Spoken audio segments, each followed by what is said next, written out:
Hi guys, and welcome back to another DrAce video, and today we're going to be playing MotoGP 21. We're going to be playing MotoGP and also talking about MotoGP, and more specifically race recap from Styria, Austria, Red Bull Ring number 1 for the race at the weekend. Of course, it was a fantastic race. We had three good solid races. Probably not the best of the races we've ever seen, but still three good races from three amazing categories from Moto3, Moto2 and of course MotoGP. So let's start off from the beginning with Moto3, and that is to discuss the winner of the Grand Prix, the man who finished in second, and the final podium finishers. So starting first, of course, Pedro Acosta once again gets the job done in another Moto3 race, another victory for this very young Spanish rider. Of course, the guy is too young to even drink the cava on the champagne, but yet he can go out there and kick the proverbial bottom of some of these riders in Moto3. The guy is head and shoulders above the rest of them right now, and he looks absolutely dominant. The only real contention is coming in from Sergio Garcia, and of course, speaking of Sergio Garcia, finished second just behind Pedro Acosta by 14 seconds. However, that doesn't really tell the whole story. And then a further 1 second behind him was Romano Fenati, just barely pipping out Jaume Masia into the final corner and pinching away the last position on the podium.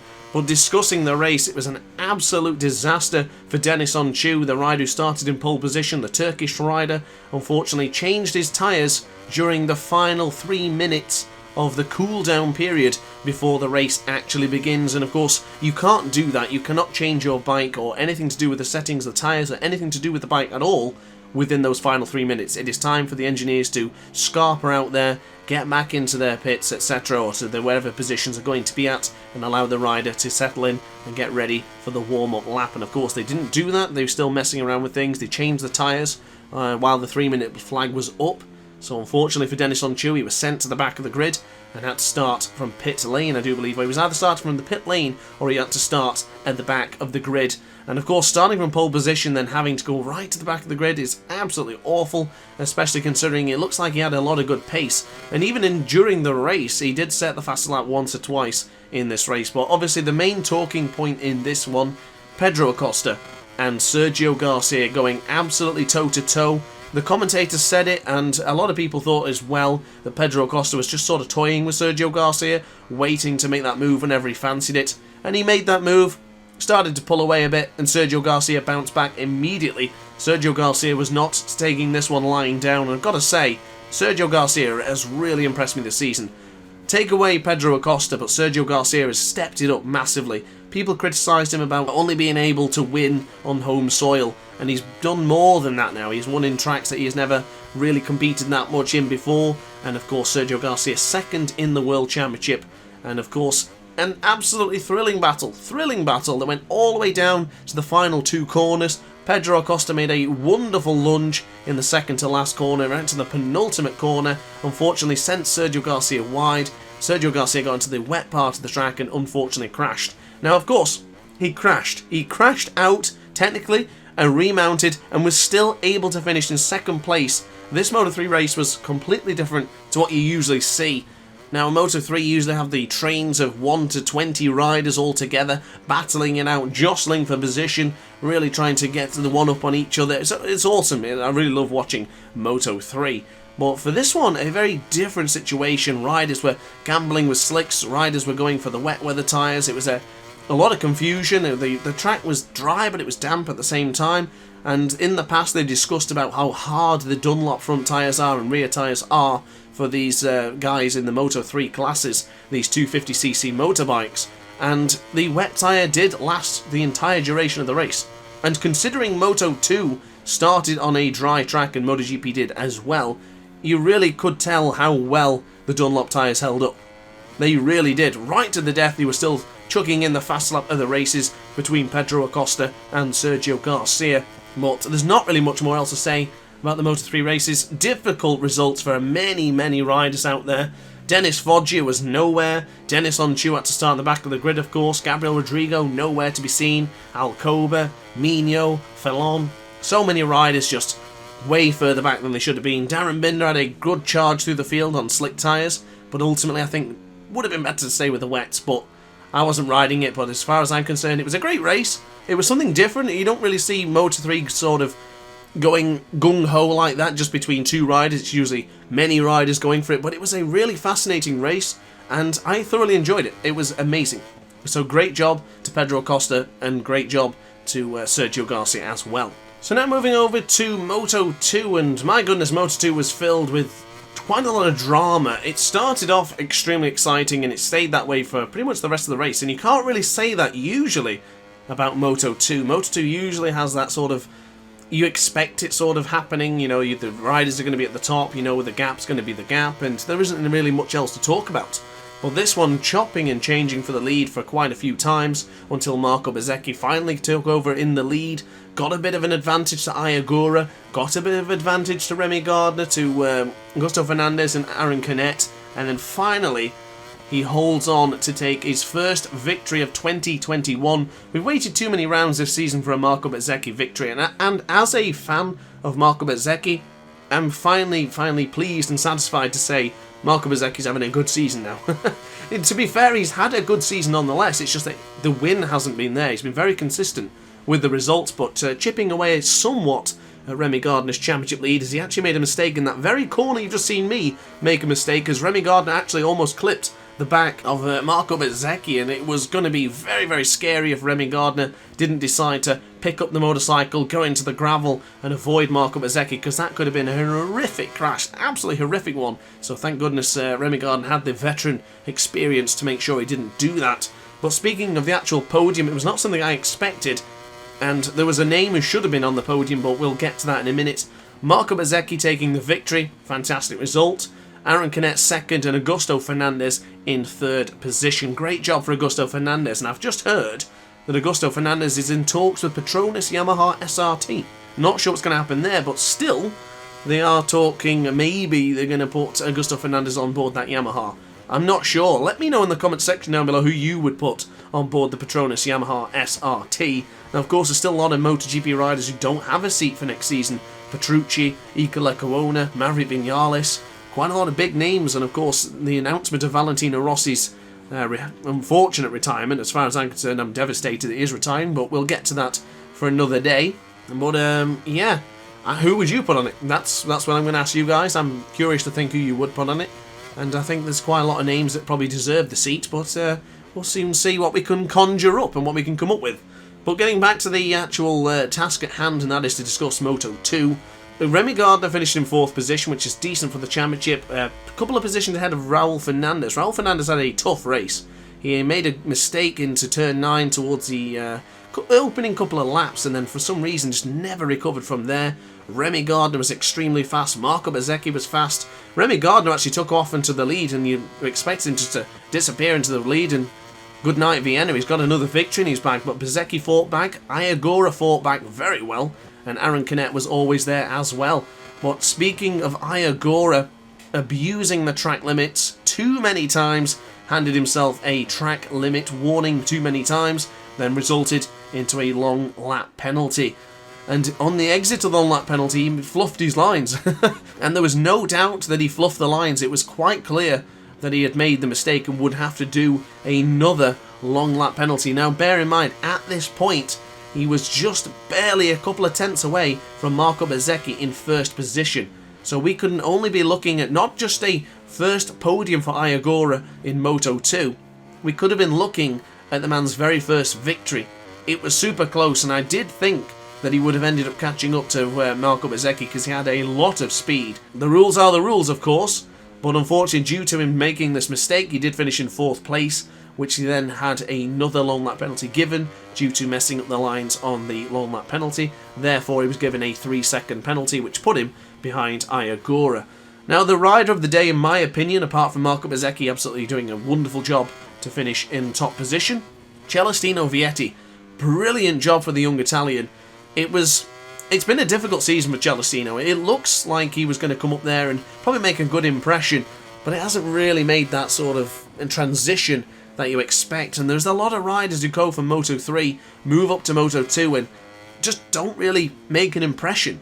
You look at Lorenzo Dalla Porta, Danny Kent, Sandro Cortese, Alberto Reinas struggling somewhat this season. Of course, it is his rookie season, he will get better, but he looks to be a little bit struggling here and there. and the likes of Nicolo Bulega as well. Not everyone can go from Moto3, jump into Moto2 and just instantly be good. Now, of course, it's the same thing in MotoGP. That very rarely happens to someone who goes from Moto2 and just instantly does well in MotoGP, but we'll discuss more or less later on about that one. But for Celestino Vietti, it was a great result to finish in 6th position. He did a terrific job. I've got to say, I'm pleased to see he's getting used to Moto2, and hopefully he can continue with results like these. But finally, just discuss the crashes and the people who weren't able to finish the race. And I'm going to have to put it out to you guys again, to the American fans. Bad news once again. Cameron Beaubier, Joe Roberts, all crashing out in the Austrian Grand Prix. I'm sure there's another Grand Prix coming next week, so now it's time for damage limitations and try and earn some points that they would have had from today's race. Hector Gartho, Happy Syri, and Barry Baltus all crashing out as well. But that is pretty much it from Moto2 for the time being. We'll now jump across to MotoGP and discuss the big boys. So as you can see on screen, we are using Jorge Martin from the Pramac Ducati team, and of course, Pramac Ducati's Jorge Martin was the victor of Austria 1, which is absolutely brilliant, not just for the Spanish rider, but just for the whole Pramac Ducati team. They have been so close over the years, this satellite Ducati team, and somehow have never won a Grand Prix, but today, or at least yesterday, Jorge Martin got the job done. He has been brilliant all weekend, considering this is his first race back from a difficult injury. It is so good to see him back, and honestly, he rode like an absolute pro, a seasoned veteran in MotoGP, and of course this guy is no slouch. He is the Moto3 World Champion, was very competitive Moto2 as well, but now he's come to MotoGP on board the Pramac Ducati. Terrific job for the man who is on a factory Ducati bike, and of course, speaking of the factory Ducati bikes, much better results than the likes of Pecco Bagnaia, Johan Zarco, and Jack Miller. Jack Miller had a nightmare of a race, and we're going to have to talk about this into two different parts, because the race actually split up into two parts, because race 1 started with a bit of a fireball explosion into turn 3 after a bit of an incident happened when Dani Pedrosa dropped his KTM and Lorenzo Savadori clattered into the side of this forlorn motorcycle and lit ablaze. There was flames everywhere, and it took ages for the marshals to clean it, which of course it is going to take ages. I'm not disrespecting them for what they have done. They did a terrific job to get the track in a safe situation once again for the riders to compete in. And of course, we're going to discuss more about safety in a bit, but we'll get to that in a moment. But for now, just to mention race 1, if you will, or the original race started. And before the fireball explosion, Pecco Bagnaia got to the front, and it very much looked like that sort of Ducati show that we expected, basically what Dovizioso used to do when he was on board the factory Ducati Desmostedeci right here in Austria. Now, there was a lot of sort of hoo-ahs at the beginning of the race. There was a lot of riders going wide. I've probably never heard as many riders getting track limit warnings than I have here in Austria. It was incredible. Maverick Vinales had a wonderful start, right up there with the best of them. Joan Mir, Aleix Espargaro, Marc Marquez, so much contact, so much aggressive overtakes. Fabio Quartararo was getting involved as well. It was very entertaining. However, it did stop due to the fireball explosion, as mentioned, when Savadori and Dani Pedrosa's KTM came together. And of course, there was a bit of gesticulation from Aleix Espargaro, who was absolutely livid with the way that Marc Marquez attacked him into turn 1, and from an outside perspective it did look quite aggressive, but I think Fabio Quartararo might have been on Marquez's right hand side, so it might have made it difficult for him to get in. I'm not going to speculate on the incident right now because it's pretty much dead in the water now anyway, but it seemed pretty aggressive. Aleix Espargaro had a massive whack, and he certainly was not happy about it, and I can understand why. Nobody wants to get punted going into turn 1. It's such a difficult right-hander that you really don't want to be have any helping hand going into that corner. So after that race had expired and we had the red flag come out, it was then time to get prepared for race 2, if you will, or the red flagged non-restart, however you want to call it. And of course, Maverick Vinales stalling his factory Yamaha on the line. He had a wonderful start in the first beginning of the race.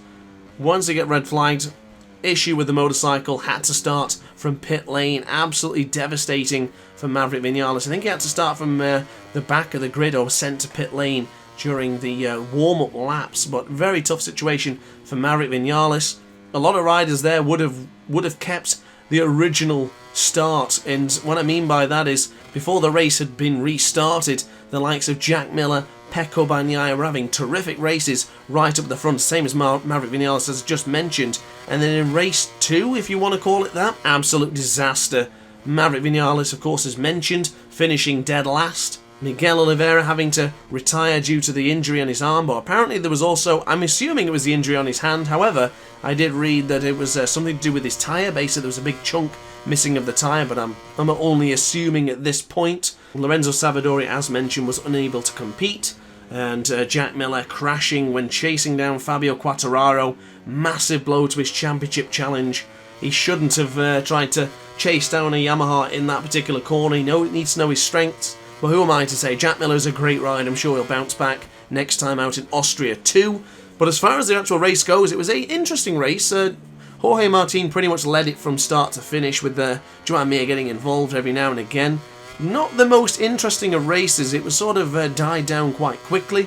The restarted race still had the same amount of contact and carnage going into turn 1. A lot of riders going wide, a lot of track limit warnings given out. Marquez yet again made contact with Aleix Espargaro, a very similar situation to the beginning of the first race that was red flagged.